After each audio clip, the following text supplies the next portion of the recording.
pagpo-propagate ng seed at saka yung cuttings, mas maganda talaga yung cuttings. Kasi yung seed, pwede naman yon, kaso nga lang, aabutin ka ng 5 years bago mo yan magamit. Kasi matagal yan eh. Kapag yung cutting, abutin lang siya ng 9 months. Kaya hindi ina-advise yung sa seed. Although sa ibang bansa, ginagawa nila yon. Ang advantage kasi sa seed, based sa research, is hindi siya, kumbaga walang sakit, walang punggus. Kasi syempre, ano pa yun eh, bago pa lang yun, yung sa seed. Pero kapag yung cuttings, possible na meron ng may fungus na yan. Ang paggamit ng cuttings, mabilis na magbunga, magbulaklak. Pag sa seeds, matagal. Yun nga lang, ang maganda lang naman sa seed is wala siyang sakit. Lalo na kung inalagaan mo siya, na pinalaki mo siya, na kumbaga alaga siya, yung safe siya talaga. Dapat pumili ka talaga ng magandang cutting. So, pipiliin mo yung mga nagbunga na or nakapagbulaklak na para yun na ibig sabihin ay mature na yung yung cutting. So, kapag tinanim mo yun, mag-aantay ka na lang ng 9 months or 1 year.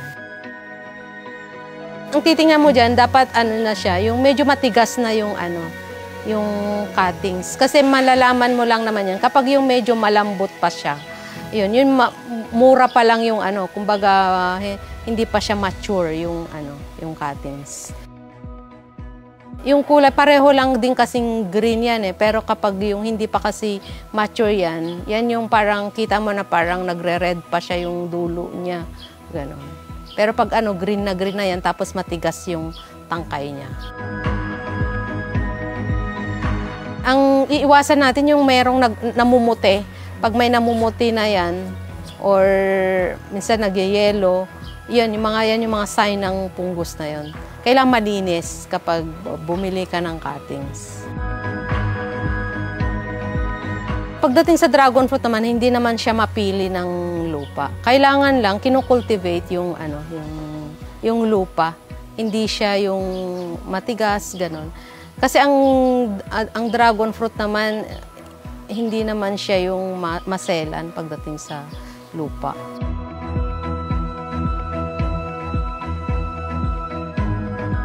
Maiiwasan natin yung pag-usbong ng kailangan yung laging pinupruning. Pinupruning dapat yung mga matatanda ng mga cuttings binabawasan para hindi siya yung sobrang malagok, para yung mga bago naman yung mga palalakihin natin, yung mga bagong sibol na cuttings.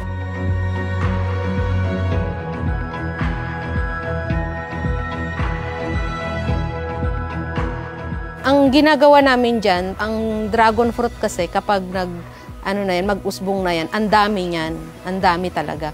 So kung halimbawa merong may mag-usbong na 10 yan o kaya 6, tanggalin mo lahat ng 6 na yon. Yung isa lang talaga yung ititira mo para yung nutrients dun sa makakapag-focus dun sa isang stem lang. At yun na lang yung palalakihin mo. Pag pinabayaan mo kasi yon, pwedeng yung nutrients kasi hindi siya nakafocus dun sa isa lang na isang stem.